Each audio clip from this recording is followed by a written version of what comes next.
অতীতৰ কথা যদি টানি আনিবলৈ হয় জুবিন দাই বিজেপি আৰু বিজেপিৰ পলিচিসমূহক যিমান সমালোচনা কৰিছে সেইবোৰ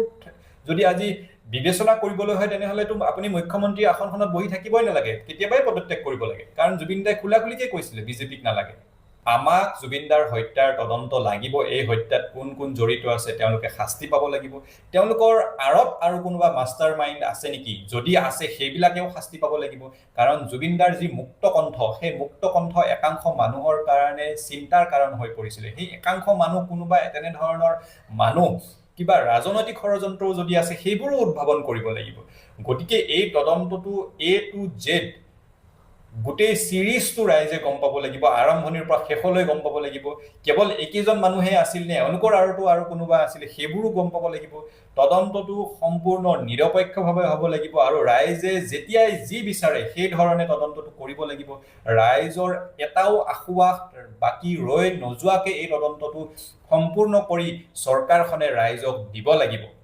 গতিকে ৰাইজে একত্ৰিত হৈ আছে ৰাইজে ডাইভাৰ্টিং ষ্টেটমেন্ট দিলেও এবাৰ ডাইভাৰ্ট হোৱা নাই ৰাইজে সকলো কথা লক্ষ্য কৰি আছে আপোনাৰ কোনোবা বিশেষ ব্যক্তিৰ কথাত মানহানি হৈছে বুলি আপুনি অনুভৱ কৰিছে কজ অফ একচনে ৰাইজ হৈছে বুলি ভাবিছে তাৰ পাছত আদালতৰ ওচৰত মানহানি গোচৰ দিছে তাত আমাৰ একো ক'বলগীয়া নাই সেইটো সকলোৰে অধিকাৰ কিন্তু যিবোৰ বিষয় পাব্লিক ডোমেইনত আহিছে যিবোৰ অভিযোগ উত্থাপন হৈছে আপোনাৰ গোল্ডেন থ্ৰেড অফ আসামৰ লগত নৰ্থ ইষ্ট ফেষ্টিভেলৰ সম্পৰ্ক কি বা তাত এটা ফেশ্বন শ্ব'ৰ কথা উল্লেখ হৈছে নাইবা শ্যামকানু মহন্তৰ পত্নীৰ লগত আপোনাৰ কিবা বিজনেছৰ কথাও অভিযোগ উত্থাপন হৈছে পাব্লিক প্লেটফৰ্মত আছে সেই সমস্ত বিষয়বোৰ সাঙুৰি আপুনি নিশ্চয় এটা ক্লাৰিফিকেশ্যন অসমৰ ৰাইজৰ ওচৰত দিব পাৰে বহুত ডাঙৰ ডাঙৰ মানুহে অভিযোগ উঠিলে আহি ক্লাৰিফিকেশ্যন দিয়ে বেলেগ ক্ষেত্ৰত আপোনাক আমি কেতিয়াও কোৱা নাই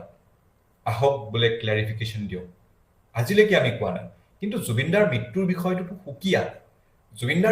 সুকীয়া এই বিষয়টোত যিহেতু অভিযোগবোৰ উত্থাপন হৈছে আপোনাৰো নিশ্চয় এগৰাকী জুবিন অনুৰাগী বা অসমীয়া হিচাপে দায়িত্ব বনে যে অসমৰ ৰাইজৰ ওচৰত যাওঁ কথাকেইটা হয় নে নহয় আপুনি আহি ক'লেই হ'ল ইমান নিউজ চেনেল ভৰ্তি হৈ আছে আপোনাৰ এদিন বাইট এটা দি দিলেই হ'ল কাৰণ অসমৰ ৰাইজে জানিব লাগিব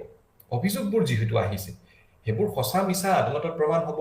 বা ইনভেষ্টিগেশ্যন এজেন্সিয়ে যিবোৰ ইনভেষ্টিগেটিভ এজেন্সিজ আছে তেওঁলোকে চাই লওক কিন্তু ৰাজহুৱা দায়িত্ব আপোনাৰ আছে কাৰণ আপুনি অসমৰ মাননীয় মুখ্যমন্ত্ৰী ডাঙৰীয়াৰ পত্নী